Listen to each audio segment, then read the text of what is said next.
Madam Chair, I will continue to raise my concerns about the autocratic trends that are emerging in this Assembly. Government must be mindful of its responsibility to the people of British Columbia through this institution.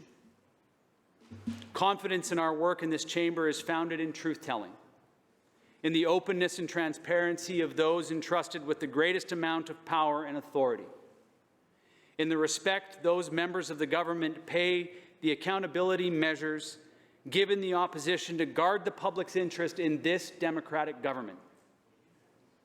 There is always the potentials for members of this Assembly to try to consolidate more power than any one person or small group of individuals should have in this Assembly. When political parties and individuals lose sight of who they are to serve and accept, or even desire a majority, even a false majority, this institution becomes increasingly secretive, and that is not in the interest of democracy, and it must be treated as a move toward autocracy. Let's call it what it is.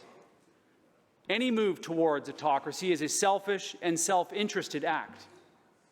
In our system, the power must reside in the people and is only temporarily bestowed on a government and members of this Legislative Assembly.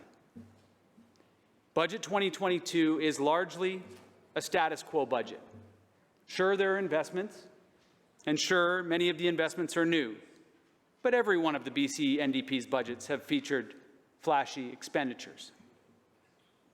Cutting through the rhetoric, the making life more affordable slogan, the BC NDP must be honest about the situation that we're confronted with. But they are mostly concerned with their communications plan, maintaining the controlled, celebratory, silly narrative that their random, episodic interventions are amounting to overall greater affordability for British Columbians. The erosion of the role of the opposition in this Assembly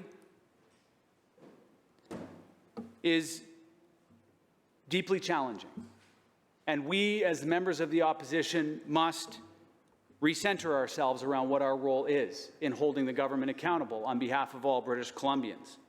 I believe it's time that this Assembly pulls up its bootstraps. This must remain a democratic Assembly, and the opposition is the oversight of this operation, and we must have teeth. So let's go back to the beginning. Every act here is a deliberate and necessary act. We do not serve here at the pleasure of the Premier and his cabinet, ideologically and obediently defended by a political tribe, populating seats in this chamber through a false majority. We serve here on behalf of the people of British Columbia. It is their interests that must be defended first, long before the colors of our banners. If we do a good job, then they may choose us to form the next government. And that should be the outcome of our effective work, not the goal. Unfortunately, for political parties, it has become the goal. And so political parties in this Assembly need to be reminded of their proper place in our democratic institution, subordinate.